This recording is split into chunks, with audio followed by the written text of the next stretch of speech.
muy buenas tardes. Bienvenidos a este nuevo espacio de webinars organizado por la Cámara Colombiana de Comercio Electrónico y en entrenamiento.com. El día de hoy con un tema muy interesante y es esa protección de datos personales en actividades de comercio electrónico. Entonces, antes de hacer la introducción de nuestra speaker invitada, Adriana, yo te cedo los micrófonos para que nos cuentes qué veremos el día de hoy en este webinar y por qué la Cámara Colombiana de Comercio Electrónico está generando estos espacios de webinar en estos días. Muchas gracias, Carolina. Hola, Heidi. Muchas gracias también por acompañarnos. Bueno, esta es la quinta entrega que hace la Cámara Colombiana de Comercio Electrónico porque estamos interesados en que ingresen, en que aprovechemos esta coyuntura para que hagamos comercio electrónico, pero que lo hagan bien. Entonces, la Cámara ha querido traer esta serie de webinars para que ustedes tengan instrumentos para que puedan arrancar a hacer comercio electrónico de la mejor manera. Y entonces hoy les hemos traído la gestión de protección de datos. Para nosotros es muy importante, dado lo que está pasando ahorita, esta entrega masiva de datos a través de Internet. Entonces, gracias a Heidi, gracias en entrenamiento, porque pues hoy podemos entregarles a ustedes recomendaciones. ¿Qué es la gestión de datos personales? Cómo manejarlos a través de los diferentes portales de comercio electrónico, muy buenas herramientas de cómo hacer muy bien la gestión de datos personales en comercio electrónico. Muchas gracias. Bienvenidos. Sin más preámbulos, yo les quiero presentar a nuestra speaker invitada del día de hoy. Ella es Heidi Balanta, es gerente de la consultora Escuela de Privacidad, abogada, especialista en Derecho Informático y Nuevas Tecnologías y magíster en Derecho Económico. Ha asesorado más de 100 empresas en esta implementación de programas de protección de datos personales y pues el año pasado recibió un importante premio como una de las mejores consultoras de protección de datos personales en Colombia. Así que Heidi, bienvenida, gracias por acompañarnos en este espacio y te cedo los micrófonos. Hola Carolina, Adriana, muchísimas gracias, bienvenidos a todos. Creo que este espacio va a ser muy interesante porque va a ser muy teórico, práctico, para que darles o brindarles recomendaciones de qué no hacer cuando estamos gestionando los datos personales digamos, en el contexto de comercio electrónico. Hay errores muy frecuentes, muy comunes, se vuelve como especie de costumbre en las organizaciones colombianas y el objetivo precisamente de esta charla es recomendaciones de hacer y de no hacer. Bien, entonces voy aquí a compartir mi presentación.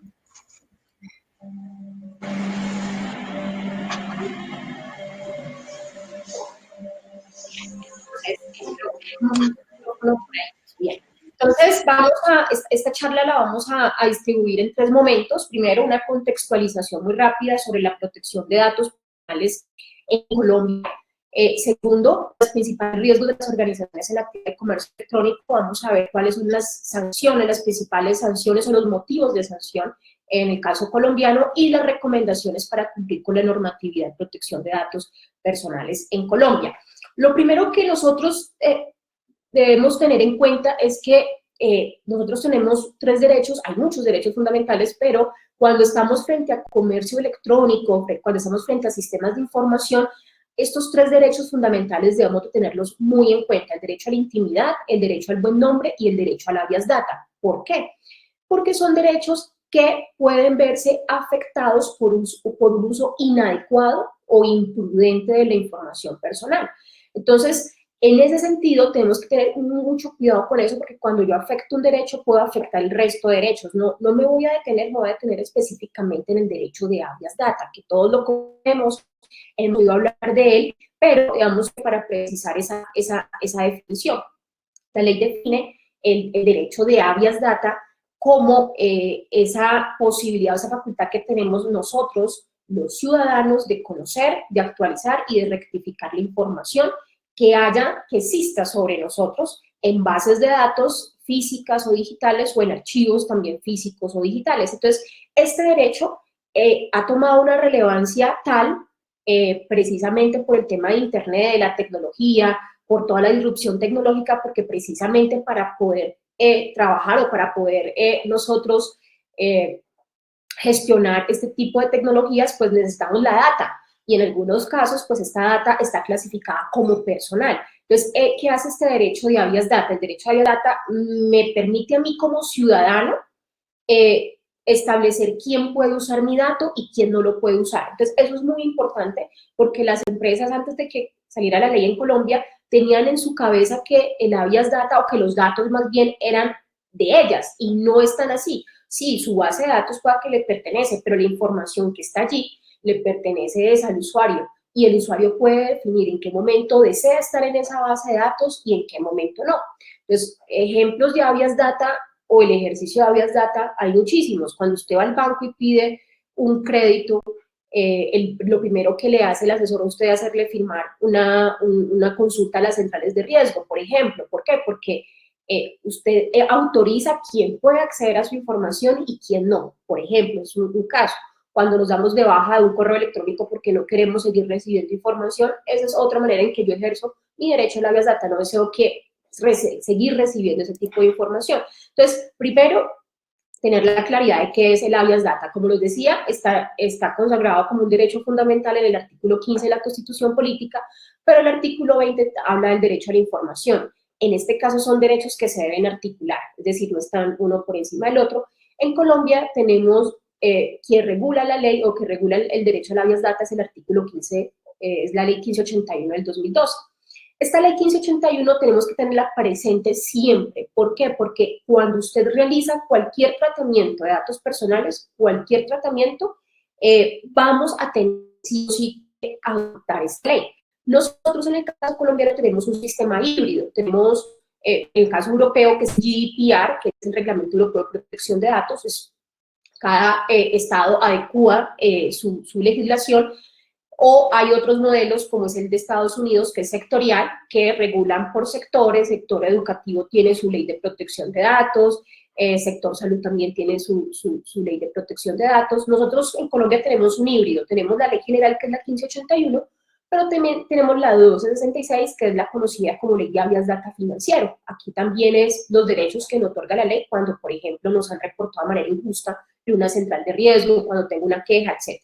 Entonces, vemos que a grandes rasgos esta es la legislación que hay en Colombia. Hay unas sentencias, unos decretos reglamentarios y hay una guía que la superintendencia espera que las entidades la cumplan. No me voy a detener, pues porque no es el objetivo, pero es para que lo tengamos en contexto.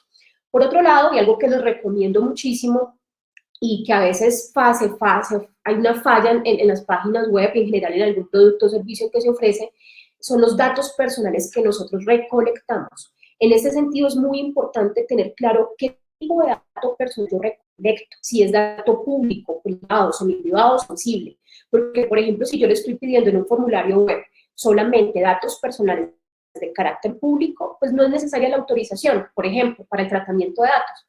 Pero si yo no estoy pidiendo otro tipo de datos que no son públicos y no son semiprivados, pues ahí ya empiezo a tener problemas. Y antes de eso, quiero dejarles claro algo. El uso de los datos en Colombia y en la mayoría de partes del mundo se legitima cuando yo tengo la autorización del titular, ¿bien?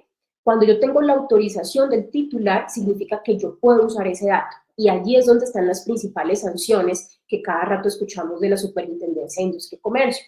A veces recogemos datos de los usuarios, pero no obtenemos la autorización para el tratamiento de los datos. Entonces, eso es fundamental, es lo principal. Parte de sus procesos internos en lo que se refiere a la data se legalizan si ustedes tienen la autorización del usuario, del titular, pero además no es suficiente la autorización.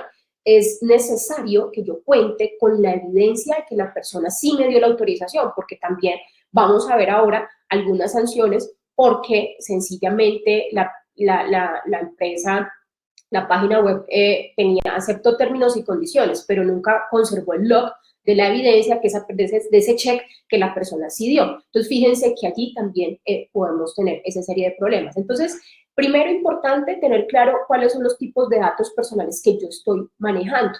En Colombia hay una clasificación de datos personales, públicos, semiprivado, privado y sensible. En ese sentido es importante dejar claro que los datos personales, por el hecho que sean personales, no implica que sean privados. Yo puedo usar sus datos personales sin autorización de usted. Solamente que en ese caso podemos utilizar son los datos personales de carácter público, que son los que están aquí en esta ruedita. Los datos personales de carácter público son aquellos que pueden circular de manera libre, que no requieren la autorización del titular, porque precisamente garantizan el derecho a la información. Es decir, pues, vivimos en una sociedad, yo también tengo que saber con quién me estoy relacionando. Entonces, por ejemplo, un dato personal público son los nombres y los apellidos, por ejemplo. Un dato personal de carácter público es el correo electrónico corporativo, donde usted trabaja, donde usted labora, perdón, donde usted, su profesión, su oficio, sus estudios, son datos personales de carácter público. De hecho, el número de cédula, no la cédula en sí todo, sino el número de la cédula es un dato público y la fecha de expedición, según el Estatuto Electoral, es un dato público, ¿bien? Fíjense que a veces no lo manejamos así, pero por ejemplo, si es recomendable que, pese que la ley establece que el número de la cédula es un dato público, no se maneje como tal, como un dato público, porque pues, el número de la cédula es la llave de acceso a muchos sistemas de información, entonces no es la recomendación. Entonces, fíjense que está eso. Por otro lado, encontramos el dato personal semiprivado. El dato personal semiprivado, la ley simplemente dice es el que no es público ni que es privado, y nos deja ahí un poco en intermedio. Entonces, el dato personal semiprivado es aquel tipo de dato que solo le interesa al titular y que le puede interesar a un sector en específico, no a todo mundo. Por eso, y aquí tenemos que tener cuidado porque en las actividades de comercio electrónico, aquí tenemos muchos tipos de datos semiprivados. Por eso aquí siempre se requiere la autorización, tanto cuando yo recoja el dato como cuando lo comparta con terceros. No sé, alguien que me está gestionando la base de datos para actividades de marketing, por ejemplo. Entonces, ahí tenemos que tener mucho cuidado. Aquí en datos semiprivados encontramos, por ejemplo, el correo electrónico personal, es un dato semiprivado, el teléfono celular, el teléfono fijo, la dirección de residencia, son datos semiprivados, evaluaciones de desempeño, calificaciones, nota, evaluaciones, salarios, ¿qué más? Antecedentes disciplinarios, penales, hace parte de gustos, también en algunos, dependiendo, también hace parte de datos semiprivados. El otro tipo de datos es el dato privado. El dato privado es un dato que ya está relacionado con el derecho a la intimidad, es un dato que por regla general nadie lo debe conocer, nadie, solo mediante orden judicial. Bien, entonces aquí, por ejemplo, están mis hábitos de navegación, lo que yo consulto, lo que yo consumo por internet, por ejemplo, mis contraseñas, mis comunicaciones electrónicas, por eso en este caso, en este caso, cuando nosotros recibimos contraseñas o este tipo de información, pues información que tiene que estar, en el caso de las contraseñas, cifradas. Bien, y está por último el dato sensible. El dato personal sensible es aquel tipo de dato que por regla general está prohibido su recolección porque es un dato que ya aquí no solo afecta a la persona, sino que también puede afectar tanto su dignidad, pero también como su vida. Entonces aquí, por ejemplo, están los datos biométricos, los datos relacionados con la historia clínica, todo lo que son datos relativos a la salud, y está también, por ejemplo, la orientación sexual, la orientación política o la afiliación política y religiosa, la pertenencia a sindicatos, organizaciones no gubernamentales. Entonces, en este sentido, ¿por qué les doy rápidamente esta clasificación? Porque cuando en el momento en que se esté pensando en cualquier formulario, yo tengo que pensar qué tipo de datos estoy pidiendo, porque la ley establece requisitos en caso de que yo pida, por ejemplo, un dato sensible. O, por ejemplo, aquí no está, y que es importante mencionarlo, cuando yo, por ejemplo, estoy dirigiendo una comunicación o alguna oferta de producto o servicio a un menor de edad, tampoco, tengo que cumplir con una serie de requisitos que me dice la ley. Entonces, fíjense que esta clasificación es importante por eso, además por un tema que ahora lo vamos a ver, que es el principio de necesidad. Tengo que recolectar los datos estrictamente necesarios para prestar el servicio. Y este es otro punto, creo que sí, con esto cerramos esta primera parte que quiero que les dejarles claro, y es el tema de la autorización para el tratamiento de datos. Lo que les decía, yo tengo que recoger, cuando yo siempre, en cualquier fuente, en cualquier canal donde yo recoja datos, así sea de la vía telefónica, así sea página web, físico, lo que sea, yo tengo que tener la autorización del titular, pero esa autorización tiene que cumplir una serie de requisitos, es decir, tiene que ser libre, previa y expresa, ¿bien? Además de otros requisitos. Libre es que yo no pueda, digamos, supeditar la prestación del servicio o obligar a esa persona a darme la autorización para la prestación del servicio. Esto a veces ha tenido una cantidad de interpretaciones y a veces se puede prestar para malos entendidos, pero en teoría es que usted no puede negar la prestación del servicio a la persona porque la persona no quiere dar la autorización. Segundo, previo. Previo es muy importante y a veces también hay unos errores allí. Previo es que en el momento en que la persona está suministrando el dato, en ese momento hay que, o esa persona tiene que otorgar la autorización. No puede ser una semana después, unas horas después, tienen que ser en el momento mismo. Y expresa es que haya evidencia, que yo posteriormente pueda consultar esa autorización, ¿bien? Que yo en efecto pueda ver que esa persona me dio la autorización, que es el principal problema que ha tenido esta ley en Colombia. Todo el mundo coloca el aviso, que quede bien bonito la autorización, que quede chévere, pero no se preocupan por dejar evidencia que en efecto esa persona sí dio la autorización, ¿bien? Ese es uno de los retos que hay en este caso.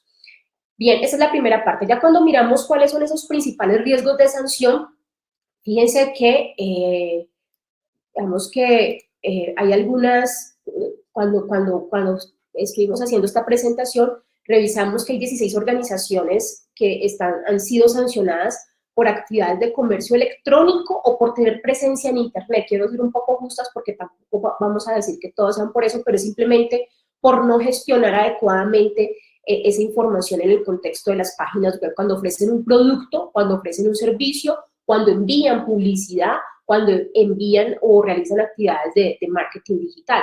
Y esa multa asciende a más o menos más de 1.200 millones de pesos, que pueden ser más. Hago la aclaración porque esta información la sacamos de la página web de las resoluciones que la superintendencia ha hecho públicas, ¿bien?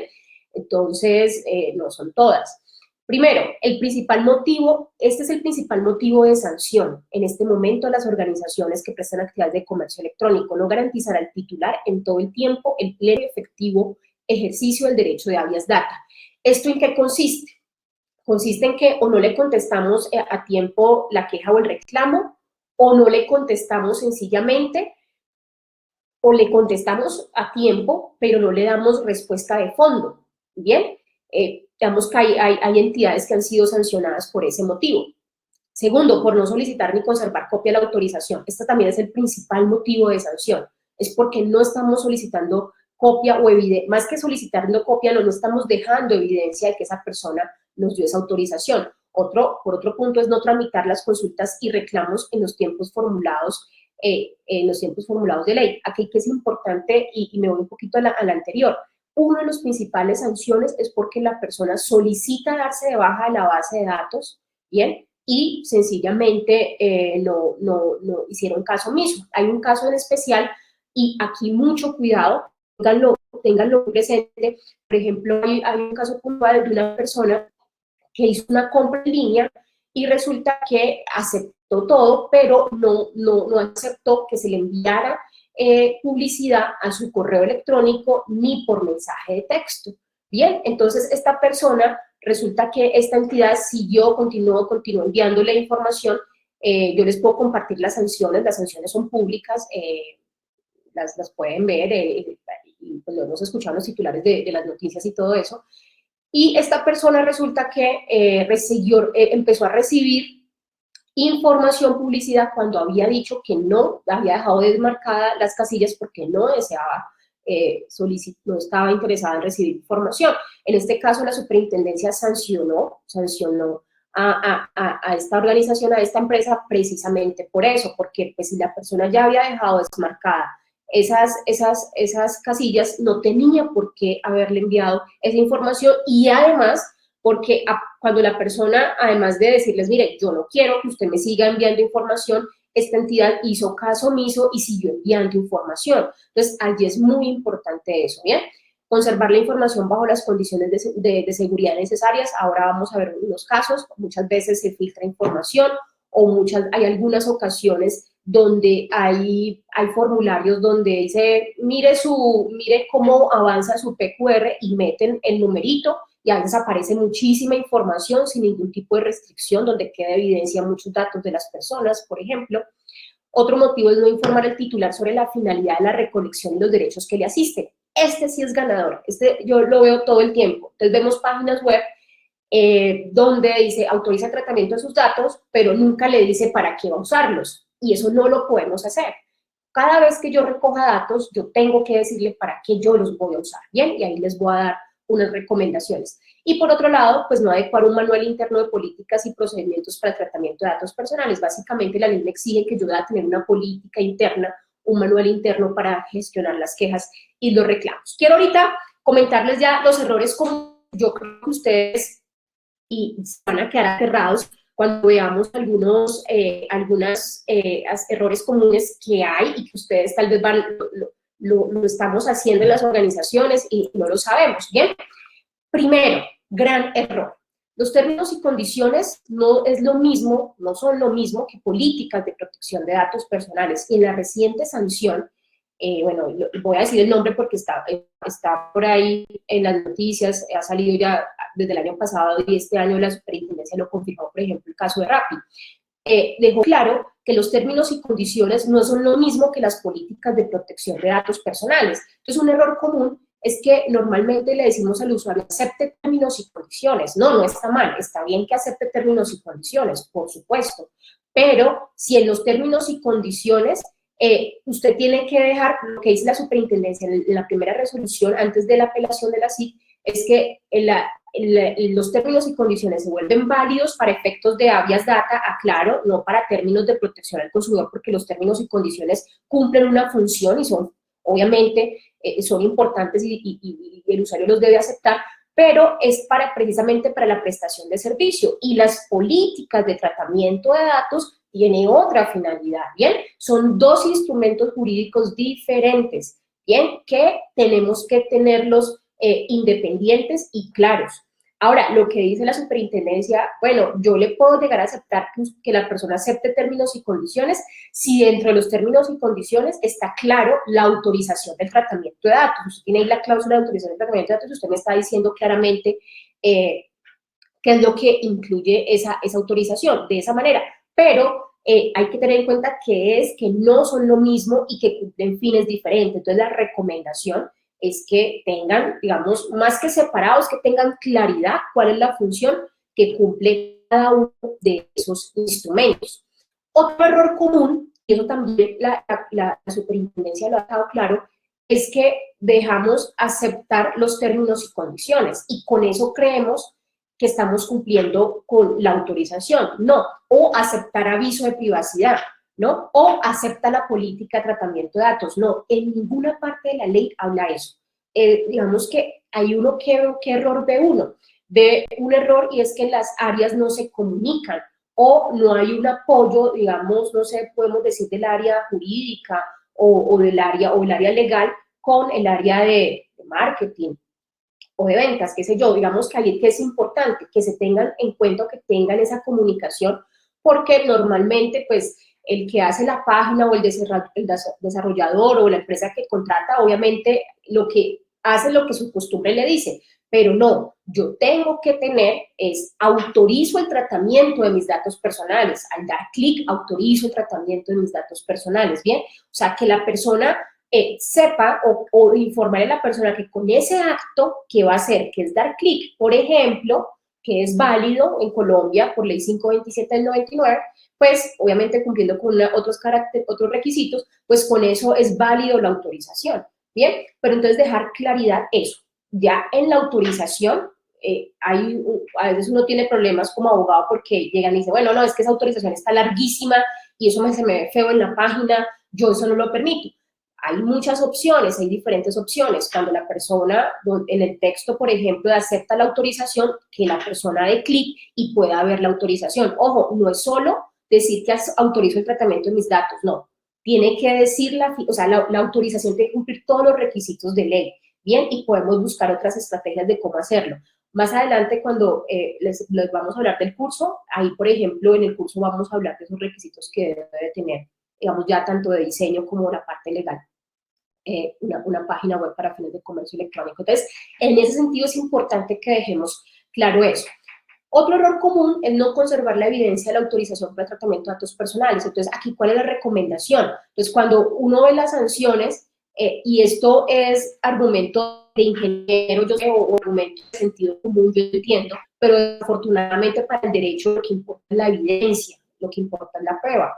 Entonces, las empresas que han sancionado, por ejemplo, la mayoría, en este caso, por ejemplo, son de domicilios, en este caso, por ejemplo, no, es que, ¿dónde está la autorización? Entonces le dicen a la superintendencia, no, es que si la persona no da clic en aceptar términos y condiciones, pues la información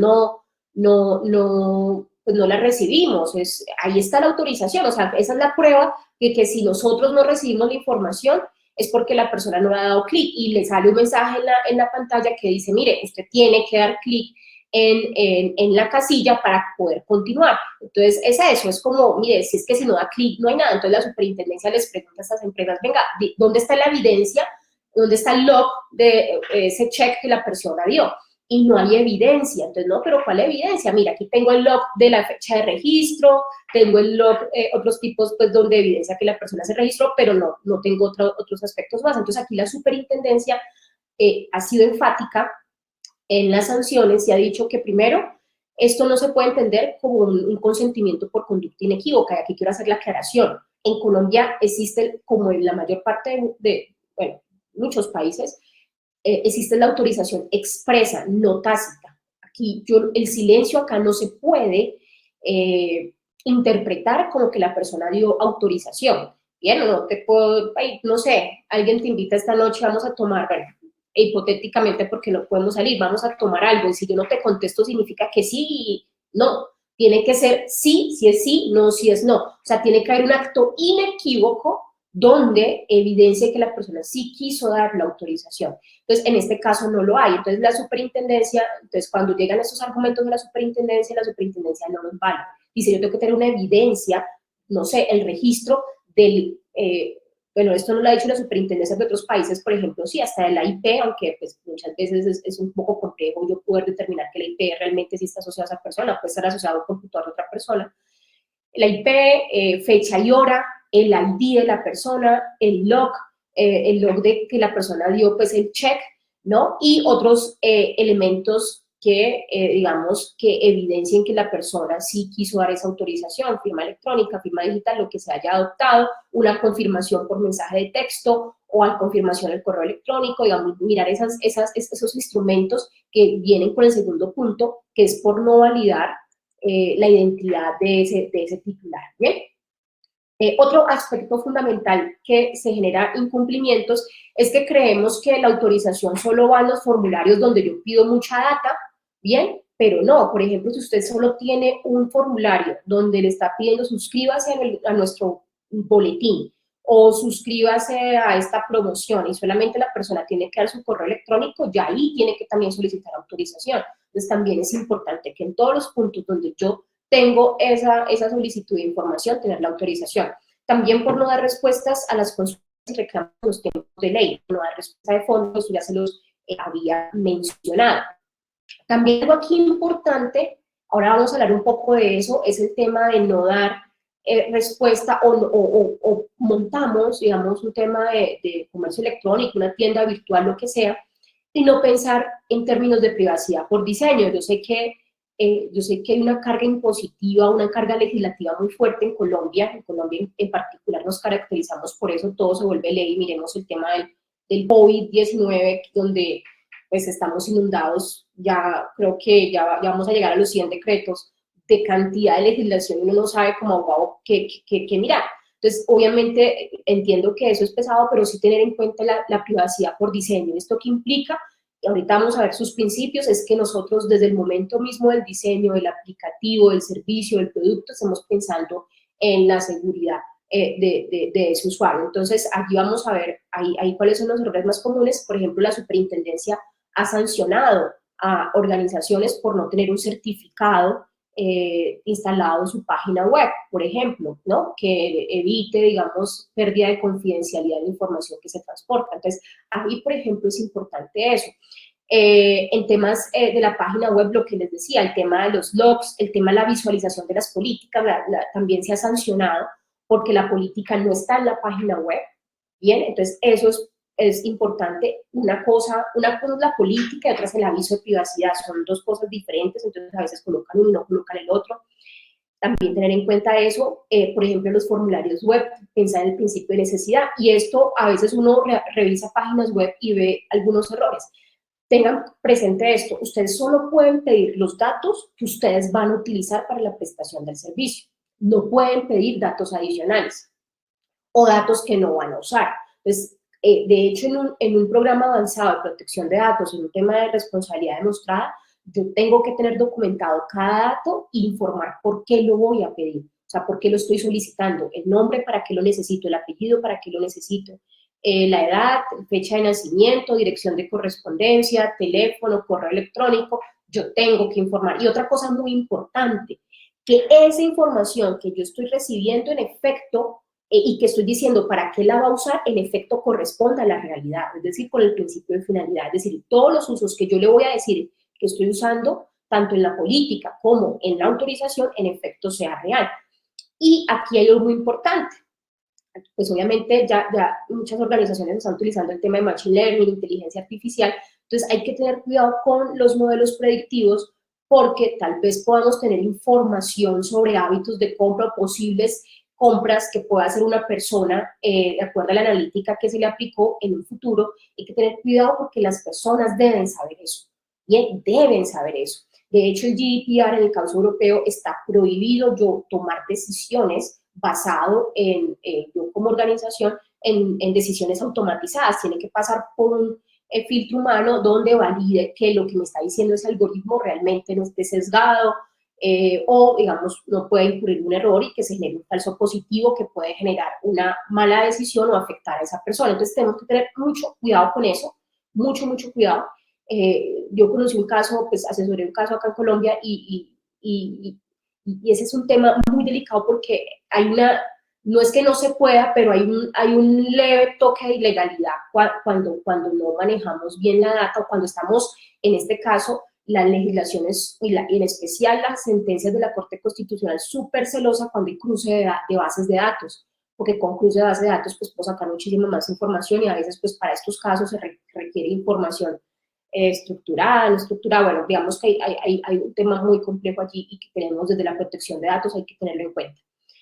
Otro error muy común son las casillas premarcadas. Aquí tenemos que tener en cuenta con las casillas premarcadas porque resulta que las casillas premarcadas no están cumpliendo con la ley de protección de datos personales. Entonces, eso también, por favor, revísenlo. ¿Esto qué implica? Implica que si yo tengo la casilla premarcada, significa que es una autorización tácita. Y acuérdense que la autorización tácita no es válida en Colombia, tiene que ser expresa, es decir, tiene que ser una conducta inequívoca, en este caso sería el clic.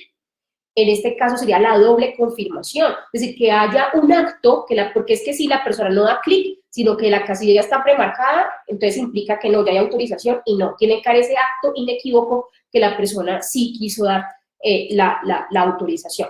Aquí les voy a dar una serie, a partir de esta la parte final, les voy a dar una serie de recomendaciones.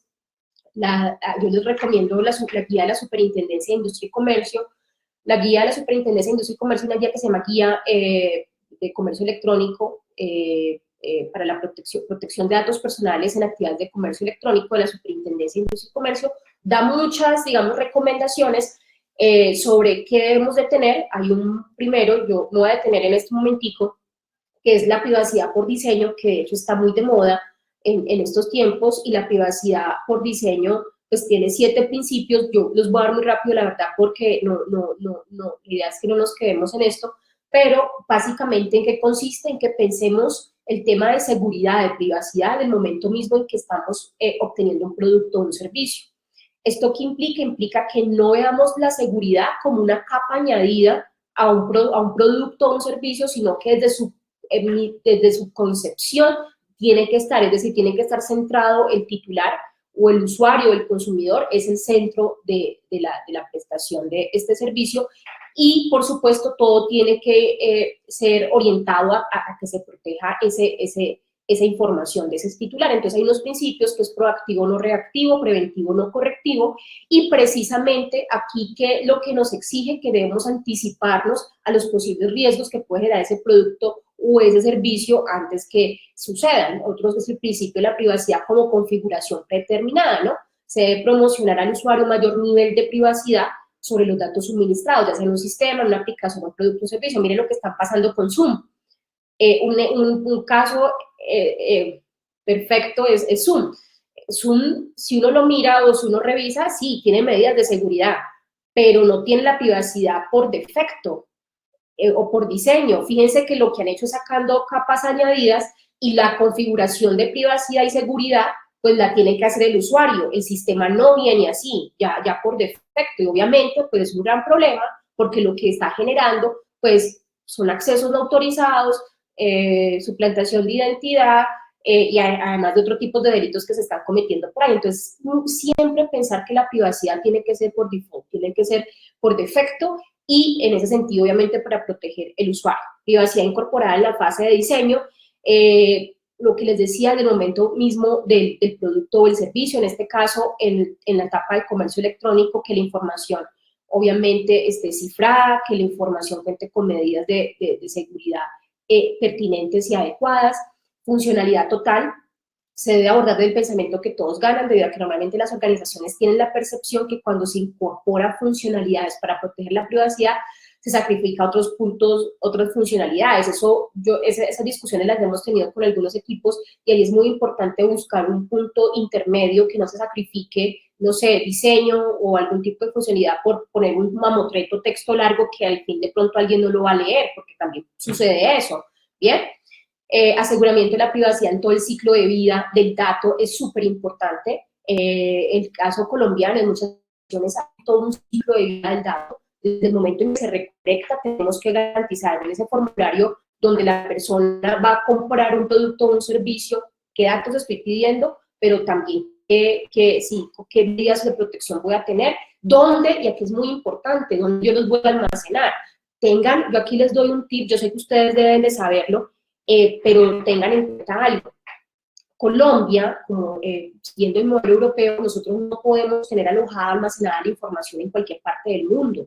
Colombia tiene una lista de países seguros donde nosotros podemos tener la información. Entonces, por ejemplo, a veces hay problemas porque hay clientes o hay personas que tienen la información en Chile, o tienen convenio, o el proveedor es chileno, resulta que Chile no tiene ley de protección de datos personales. De hecho, Chile no está dentro de la lista de países seguros en Colombia, entonces yo no puedo tener la información allá, o si la voy a tener, yo tengo que solicitarle a la superintendencia un trámite que se llama declaración de conformidad para yo poder pasar la información a ese país. Entonces, mucho cuidado en eso, porque en todos los ciclos del dato yo tengo que validar cuál es la supresión, la disposición final de la información, etcétera, etcétera. Un principio de visibilidad y transparencia es que, en efecto, la información, ¿no?, cuando yo le declare a la persona para que esté usando el dato, en efecto sea así, ¿no? Eso lo habíamos hablado ahorita. Y el último principio, respeto por la privacidad de los usuarios, y es que en todo momento se le debe garantizar siempre esa privacidad y no utilizar la información con otros fines. Esas otras recomendaciones, y esta también es súper importante: cumplir con la legislación colombiana, por supuesto, pero mucho cuidado, cumplir con la legislación de otros países. Y aquí me quiero un momento parar en el caso europeo. Yo no sé si ustedes sepan, pero si yo tengo un residente europeo que me está comprando a mí, vámonos, un curso, por ejemplo, o una asesoría, por ejemplo, en ese caso, ese residente europeo, si nos compra a nosotros debemos cumplir con la GDPR, con el Reglamento Europeo de Protección de Datos Personales, porque ellas tienen una regla del artículo 3 del GDPR, hay un principio que es el principio de extraterritorialidad, y aplica la legislación. Usted tiene que cumplir una serie de condiciones o requisitos. Entonces, mucho cuidado con eso, porque tenemos que cumplir con una serie de requisitos que nos exige ese GDPR. Obviamente, también cuando tengamos terceros, si tenemos terceros que nos administra el sitio web, que nos gestiona la base de datos, que nos hace cualquier otro tipo de actividad, que nos hace los domicilios, o es el call center para el tema de garantías, de quejas y reclamos, pues debemos de tener contratos de transmisión y de transferencia con esos terceros, ¿bien? ¿Por qué? Porque hay que dejarles claro que la información o la data es de ustedes, pero que ellos simplemente van a actuar en calidad de encargados, y la ley me exige que si yo le voy a entregar la data a un tercero, pues tengo que tener un instrumento que formalice la entrega de esa data, hasta cuándo la voy a usar, o si ese tercero está recogiendo la data a nombre mío, también. Ese tipo de cosas yo tengo que dejarlas claras y la ley pues obviamente me exige eso. Implementar estrategias de responsabilidad demostrada, esto es cumplir con todo un sistema integral de protección de datos, efectuar estudios de impacto de privacidad, es decir, revisar esos riesgos asociados, una evaluación de riesgos asociados obviamente a la gestión de los datos personales, evitar la suplantación de identidad. Aquí la superintendencia también en las últimas sanciones ha sido como muy enfática en que la organización, en que en actividades de comercio electrónico se deben implementar mecanismos que en efecto validemos que esa persona es quien dice ser, ¿bien? Y es importante, digamos, migrar o tener en claro ese tipo de herramientas. Garantizar la seguridad de la información de los consumidores, verificar que los datos personales pues, fueron obtenidos lícitamente, bien, a veces, ¿qué pasa? Esto ya no se ve tanto, ¿no? Uno lo veía antes, pero a veces tenemos bases de datos que no sabemos de dónde son obtenidas. Entonces, mi recomendación aquí, fundamental, es que yo tengo las bases de datos que yo maneje para un nuevo proyecto, para lo que sea, es que tengo que mirar que en efecto tengo la autorización del titular, ¿bien? Que ese titular me ha dado la autorización para usar ese dato. Y por último, pues recolectar los datos estrictamente necesarios para fines de comercio electrónico. Otro aspecto es utilizar también herramientas de anonimización de la información. Obviamente todo el tema también pues o pseudoanonimización, que no sea posible o también que controles de acceso, bien, restringidos, que la información acceda exclusivamente a las personas que por su perfil o cargo deban de tener acceso a esa información. También tener claro los datos de contacto en días y horas que no afecten la tranquilidad de las personas. En este caso, fíjense que hay una sentencia ya viejita de la Corte Constitucional donde, por ejemplo, a los bancos les deja esa aclaración. Usted no puede llamar a cualquier hora, a cualquier día a una persona. Hay países donde tienen regulado esto, ¿bien? Más que todo cuando son cobros prejurídicos o jurídicos, pues en este caso por un tema de salud mental se debe controlar. La Corte Constitucional que dejó claro, por ejemplo, que la persona, yo en mi derecho de habeas data, puedo decidir a qué horas quiero que me contacten y qué días quiero que me contacten, ¿bien?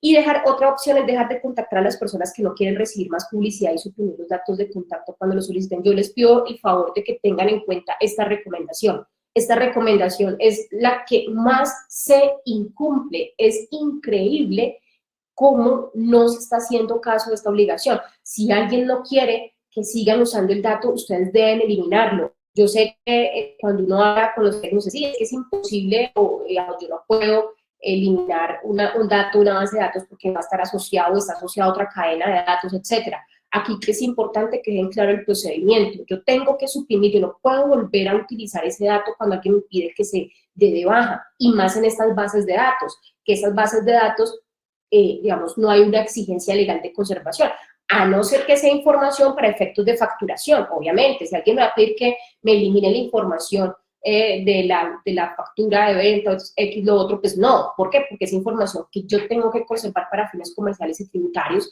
y pues porque el Código de Comercio y la actividad del comerciante también me exige conservar la información de correspondencia, etcétera, etcétera, etcétera.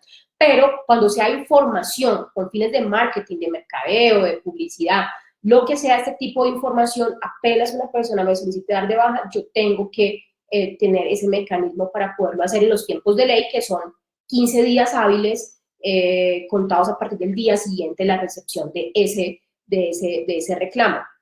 Y adoptar medidas para garantizar los principios sobre protección de datos personales. Aquí también están conectados dos, que es respetar los derechos de los titulares e implementar mecanismos efectivos para el ejercicio de los mismos. Aquí también que es importante que podamos tener, por ejemplo, adecuadamente o integrado el tema de quejas y reclamos. No es lo mismo, y a veces uno ve esa confusión, no es lo mismo, digamos, tener quejas y reclamos por habeas data que por temas de consumidor.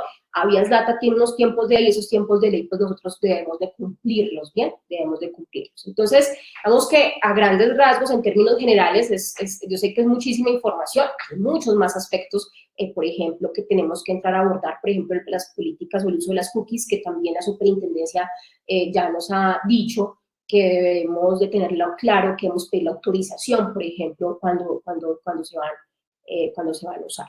Bien, entonces, en términos generales, como la charla que les quería comentar, esas recomendaciones que les quería brindar. Bueno, yo abro aquí el micrófono, no sé si me apoyan para que podamos entonces resolver las dudas que tengan las personas.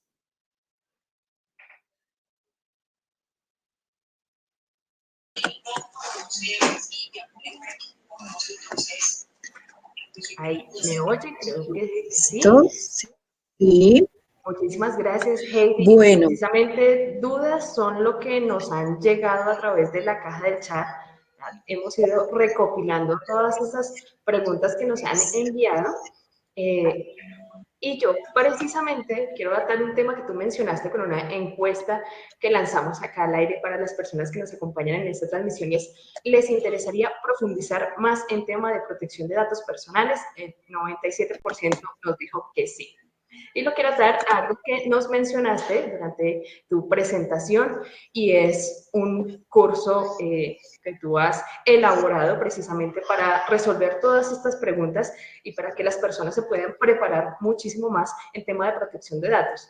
Hay muchos aspectos que quizás nosotros considerábamos, hasta antes de escucharte, considerábamos sencillos, pero vemos que definitivamente las multas que está imponiendo la superintendencia pues no son nada sencillas de asumir. Entonces, antes de darte paso y de contarte todas las preguntas que nos están haciendo, quiero contarles precisamente de qué se trata este curso para que podamos profundizar en materia de protección de datos. Les voy a compartir por acá un poco mi pantalla. Y me confirman cuando la estén viendo.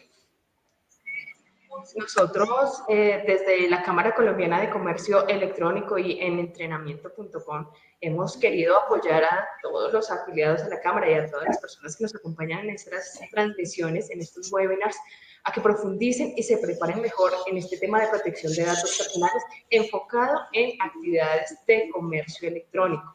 Entonces, de la mano de Heidi hemos preparado este curso virtual que por estos días pues, va a tener un precio muy especial, ya les contaremos de qué se trata, pero es un curso para que ahondemos en todos estos aspectos, ¿no? Entonces, quizás tú, Heidi, esa sería mi primera pregunta para arrancar esta ronda, cuéntanos qué información tienes en este curso y de qué temas tratas en él.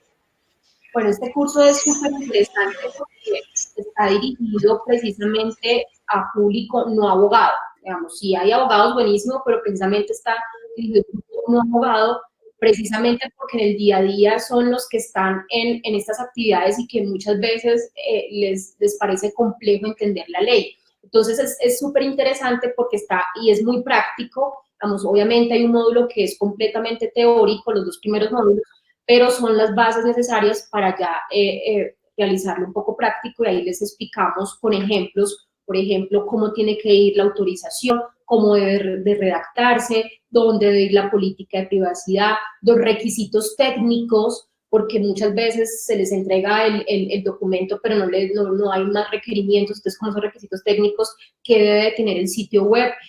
Un tema, vamos a hablar temas de hecho de privacidad por diseño, entonces en la privacidad por diseño va a ser muy interesante porque ahí les damos unos tips que deben de tener por cada punto, por cada aspecto, y en general el curso en la parte final desarrolla toda la guía que recomienda la Superintendencia de Industria y Comercio, que la Superintendencia le dijo, la guía salió en diciembre del año pasado, y la guía le dijo a las empresas colombianas que tienen comercio electrónico, mire, yo espero que usted cumpla esto.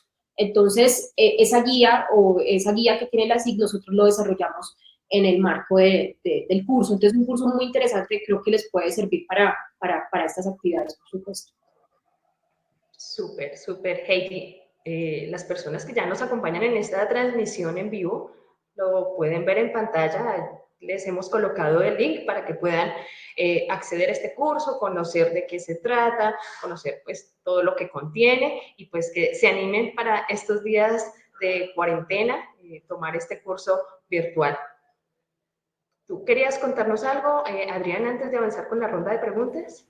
Sí, quería anunciarles que la Cámara Colombiana de Comercio Electrónico está apoyando el programa público-privado donde participan pues varias entidades privadas como Credibanco, está la Cámara de Comercio de Bogotá, FENALCO, y públicas como Colombia Productiva, Impulsa. Entonces, estamos apoyando este programa para que empresarios empiecen a montarse a comercio electrónico de la manera más fácil en esta coyuntura, y por eso hemos activado un beneficio hoy, el día de hoy, para los empresarios que se monten, los empresarios que hagan parte del programa Yo Me Quedo en Mi Negocio, que hagan el curso con un 50% de descuento. Super. Listo, así que ya por acá nos están preguntando el link, me confirman si ya lo pueden ver en pantalla, para que puedan ir y conocerlo, conocer todo lo que contiene. Nos han llegado muchas preguntas, Heidi, voy a ir seleccionando, algunas son muchísimas, así que lo que alcancemos a contestar aquí. Sin embargo, también los invito a que se unan a nuestras redes sociales porque seguramente trasladaremos la conversación para allá. Nos pueden encontrar como @enentrenamiento. Heidi, si quieres, también nos puedes compartir tus redes sociales, y nuestro compromiso pues es las preguntas que no alcancemos a contestar el día de hoy, pues las estaremos publicando a través de las redes sociales. Por el chat acabo de escribir mi arroba en Twitter y pues por ahí podemos resolver las preguntas, @HeidiValanta. Listo, perfecto. Entonces voy a ir seleccionando algunas. Nos preguntan. Roberto Ardila nos pregunta, ¿la información recibida por medio de catálogos, avisos o tarjetas de presentación se considera pública? Buena pregunta. Se considera pública si los datos personales son corporativos o institucionales. Por ejemplo, si es un correo electrónico de una empresa, si es un celular asociado a una empresa. Esa discusión ya se ha tenido antes porque un poco uno usando el sentido común dice, bueno, es que si esta tarjeta tiene tu celular personal, tú lo has dispuesto al público, resulta que es público, no lo hace público. De todas maneras vas a requerir la autorización del titular. Entonces, es público siempre y cuando es la categoría que tienen este dato, en este caso, las tarjetas, entero, o estos avisos se convierten en públicos si son datos corporativos. Bien, aquí, por ejemplo, el ejemplo de las cámaras de comercio, porque las cámaras de comercio pueden comercializar las bases de datos, porque las bases de datos son datos personales de carácter público, son datos que no requieren la autorización del titular y es el único tipo de dato que se puede comercializar. Aunque algunas sí lo han ajustado, por ejemplo, porque en algunas de esas bases de datos se van correos electrónicos personales. Ahí la superintendencia, las cámaras de comercio, algunas cuando actualizan los datos, lo que hacen es, usted autoriza que su correo electrónico sea incorporado en las bases de datos que se van a comercializar, pero es por eso que hay que tenerlo en cuenta. También aclaro y aprovecho esta pregunta, que creo que por ahí se van a resolver otras preguntas, y es que el hecho de que la información, hay varias sanciones también por eso, que la información esté en las redes sociales o esté en la página web, no lo hace público, hablando de un dato personal, ¿bien? Porque hay una sanción de una persona, de una empresa, de una agencia de viajes que recogió datos telefónicos y correos electrónicos de Facebook, de titulares de Facebook, y empezó a mandar publicidad. Resulta que la superintendencia dejó claro que eso no son datos públicos, por el hecho de que esté publicado no lo hace público, y que requería la autorización del titular para poder acceder a esa información. Heidi, yo aprovecho para hacerte una pregunta que hace Vero MRMJ, que es muy pertinente para el tema de comercio electrónico, y otra que es pertinente para la coyuntura, que también tiene que ver un poco con comercio electrónico. ¿Qué pasa en los casos en que uno queda obligado a que manejen nuestros datos para poder acceder a muchos de los servicios de Internet y que necesariamente se tiene que acceder? Bueno, hay algo importante allí, y es que hay datos siempre y cuando haya una legislación, haya una norma, una resolución que diga que yo tengo que entregar mis datos para la prestación de servicio, tengo que entregarlos. O sea, es decir, se vuelve obligatorio cuando hay una ley que me dice a mí que tengo que suministrar esos datos. Cuando hay un tema de ilegalidad, cuando me están pidiendo datos obligatorios para la prestación de servicio y no hay ninguna justificación para que yo, no hay ninguna justificación, de que yo suministrando este dato me puedan dar el servicio. No sé si soy clara. En ese sentido, ¿qué es la recomendación? Si a mí me está supeditando la prestación de un servicio, so pena de no entregar mis datos y no me prestan el servicio, pues yo puedo instalar una queja directamente ante esa persona, ante esa organización. No sé si sea esa la pregunta que estaban haciendo. Bien, la otra pregunta es, por ejemplo, cuando se están usando estos servicios de...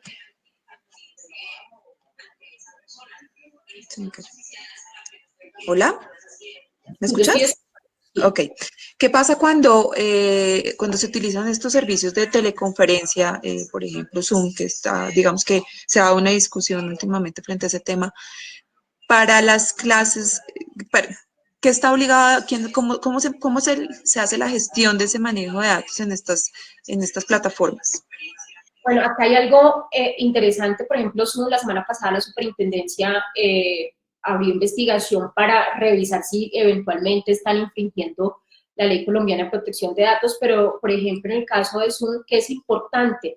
Es importante que finalmente la organización le pueda proveer herramientas apropiadas y de seguridad a ya sea a sus empleados o con quien está, digamos, teniendo la conversación, el cliente, el proveedor. Es importante que sí tenga herramientas que me permitan generar un adecuado uso, medidas de seguridad apropiadas. Digamos que ¿qué puede pasar? Puede generarse una eventual responsabilidad, eso hay que analizarlo, eventual responsabilidad por parte de la empresa que entregó, suministró un aplicativo que no era seguro. Eso puede llegar a pasar. Ok.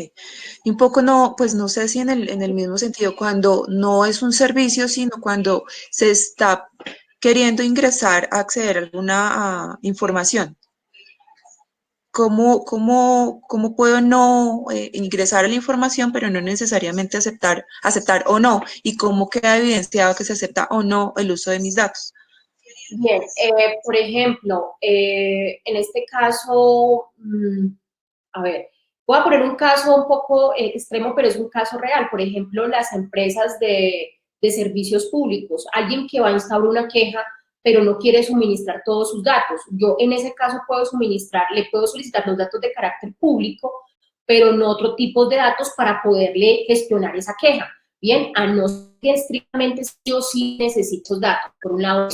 Ahora, vuelvo y lo reitero, ¿yo qué les recomiendo?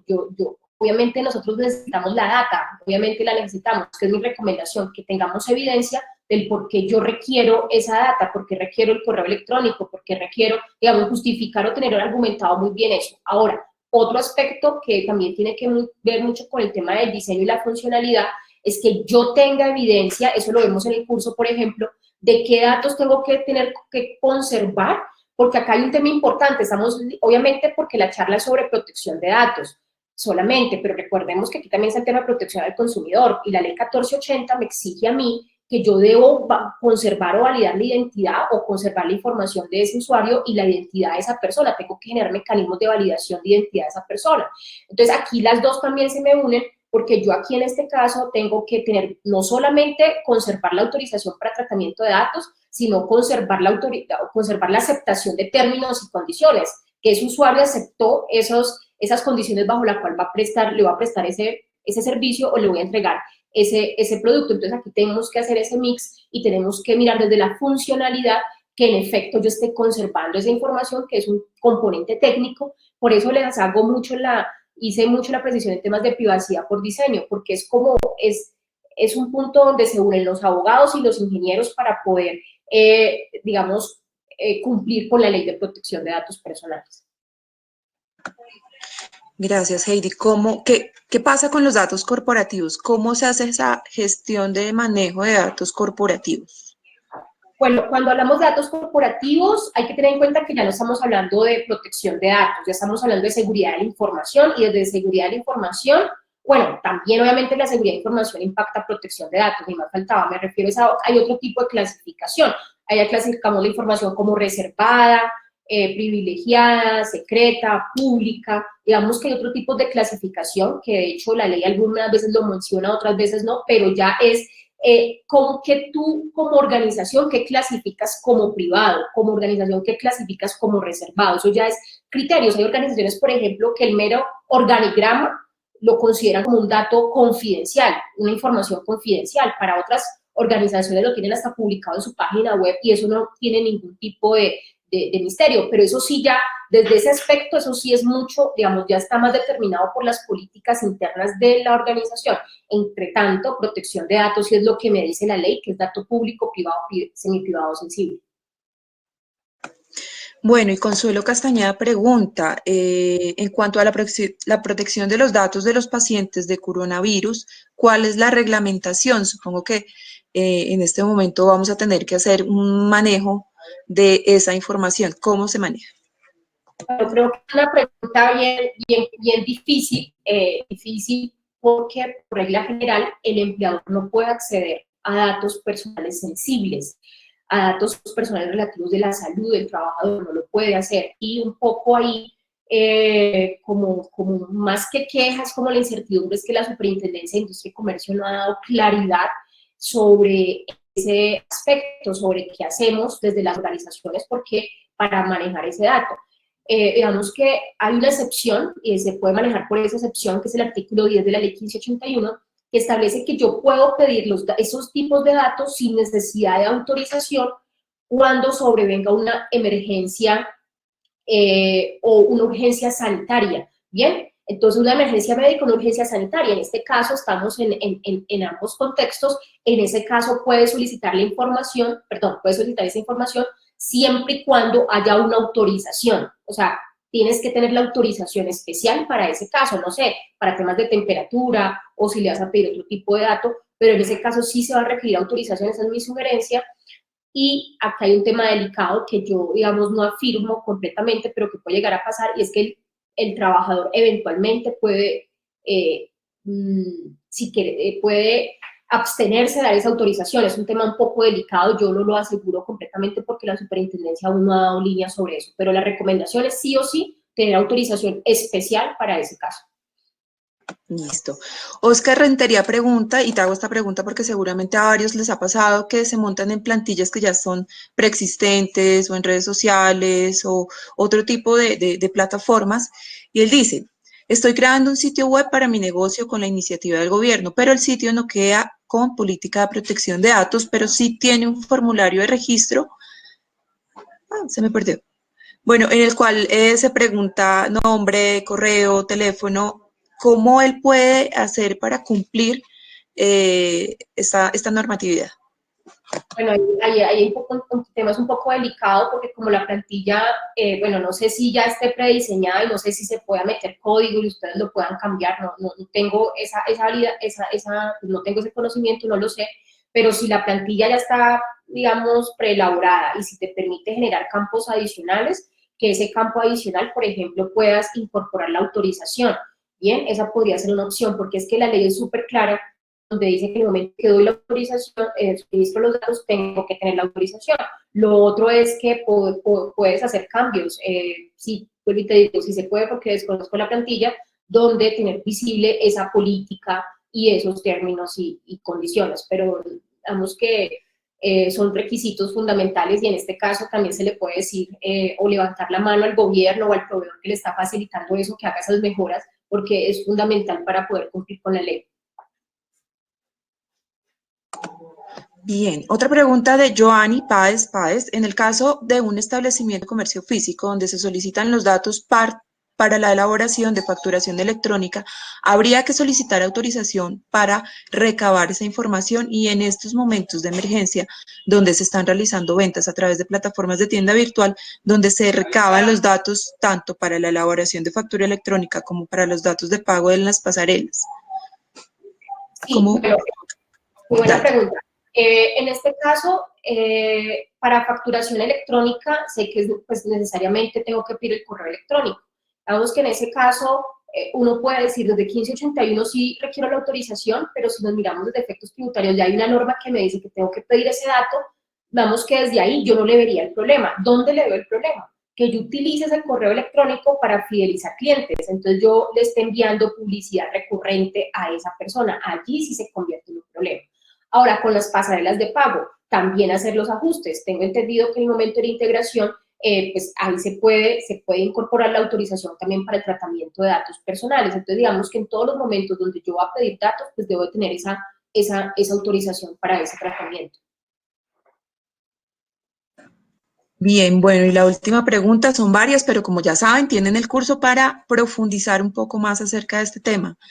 La última, la hace Brandon Escarria. Él pregunta, buenas tardes, ¿qué medios de prueba resultan pertinentes a fin de demostrar la suplantación? Bueno, bueno, digamos que es una pregunta compleja porque desde la legislación en protección de datos y desde la ley 527 más bien y los decretos que se han reglamentado, esta ley, digamos que la única manera donde, digamos, donde no hay oposición a terceros es la firma digital. Cuando yo firmo digitalmente, no es oponible a terceros, hay una presunción legal de que soy yo quien dice ser. Pero cuando utilizo firmas electrónicas, y no firma digital, sino firmas electrónicas, ahí sí la carga de la prueba se invierte. Entonces, en este caso, ustedes tienen que entrar a demostrar que la persona es quien dijo ser, porque la persona en algún momento dice, no, yo no soy. Entonces, ustedes, ahí es donde se viene el tema de problema, es muy problemático, de hecho, porque obviamente es mucho más costoso una solución de firma digital a firma electrónica, pero ya tienen que entrar a demostrar en el proceso que realmente esa persona es quien dice. Ahora, hay la superintendencia que ha mencionado. La superintendencia lo que ha dicho es que debemos reunir los requisitos de la ley 527 del 99 y la ley 1581 del 2012. Es decir, la ley 527, recuerden, pues para los que no saben, le da validez jurídica y probatoria a cualquier documento por el hecho de que esté en mensaje de texto. Es decir, le da la misma validez jurídica a un documento físico respecto a un documento que esté en forma de mensaje de texto. En ese sentido, ¿cuál es la recomendación? La recomendación es que se puede utilizar, hay diferentes mecanismos que la ley avala. De hecho, les recomiendo la guía de comercio electrónico que sacó la superintendencia, porque la pregunta que estás haciendo, la superintendencia establece 5 o 6 mecanismos de cómo yo puedo, bueno, entre comillas, no puedo decir la palabra garantizar, pero le puede servir para probar la identidad de ese individuo, de esa persona. Genial, Heidi, muchísimas gracias. Recuerden que tenemos muchísimas preguntas, pero las vamos a resolver a través de nuestras redes sociales. Ahí ya les dejé en la ventana del chat. Nos pueden encontrar como El Entrenamiento, también como Camco Electronic, las redes de la Cámara Colombiana de Comercio Electrónico, y por supuesto a Heidi como @HeidiBalanta en Twitter.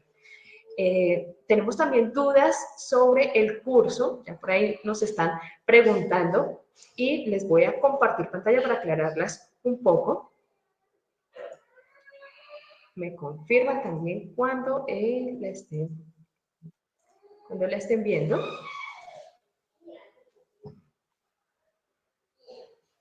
En este momento, durante esta transmisión, les hemos compartido el link directamente al curso, pero si más tarde quieren volver a encontrar y quizás no se acuerdan del link, lo pueden encontrar a través de la página de la Cámara Colombiana de Comercio Electrónico. Ingresan a ccce.org.co y en el menú superior encuentran en Eventos y Capacitaciones el link a Formación Virtual. Una vez estén en formación virtual, serán redirigidos a esta página en la cual tenemos toda la oferta de formación que tenemos en alianza nosotros desde el entrenamiento y la Cámara Colombiana de Comercio Electrónico. Pueden navegar por algunos cursos que tenemos ya disponibles y entre esos pues está el curso que tratamos el día de hoy. Curso de gestión de la protección de datos personales en e-commerce. Como lo mencionó Adriana, tiene un precio muy especial. La Cámara Colombiana de Comercio Electrónico les está obsequiando ese 50% para que ustedes puedan comprarlo y lo puedan tomar. Es un curso completamente virtual, un curso que aprenden ustedes a su propio ritmo, lo pueden iniciar en el momento en que ustedes deseen. Vamos a ver aquí algunas consideraciones. Tienen acceso a la plataforma durante 6 meses para que, como les digo, a su propio ritmo puedan desarrollar el curso en el horario que ustedes tengan disponible, cuando lo deseen. van a tener un acompañamiento permanente para la solución de dudas al interior de la plataforma, van a tener también acceso a estos webinars que vamos a estar organizando, sobre todo en materia de protección de datos, y obviamente una constancia digital certificada por la Escuela de Privacidad de Datos Personales, la Escuela de Heidi Balanta. Entonces, eso era lo que queríamos compartirles el día de hoy, para que aprovechen, tomen este curso y profundicemos más en materia de datos personales. De nuestra parte, acá desde En Entrenamiento, pues estamos muy atentos para resolver todas las dudas que ustedes tengan relacionadas con el tema, relacionadas con el curso. Y nosotros agradecemos a Heidi por haber sacado el espacio para acompañarnos el día de hoy, para contestarle a todos sus preguntas. Muchísimas gracias, Heidi. Muchísimas gracias, Carolina, Adriana, por la invitación a este espacio. Bueno, muchísimas gracias a Heidi, muy buena tu explicación, muy buena tu charla. Caro, mil gracias como siempre en Entrenamiento. Y yo quiero dejarles la invitación para que nos acompañen la próxima semana. Vamos a tener otros 2 webinars en este ciclo de webinars que está preparando la Cámara Colombiana de Comercio Electrónico. El primero es de cómo vender en redes sociales y el segundo es acerca de aspectos legales en comercio electrónico. Entonces, súper invitados para que nos acompañen la próxima semana. La información la pueden tener en www.ce.org.co. Gracias. Muchísimas gracias. Recuerden que las memorias de este evento, la grabación de este webinar, para que lo puedan volver a ver completico, la enviaremos a sus correos electrónicos con los cuales pues se registrarán. Así que muchísimas gracias a todos y feliz tarde.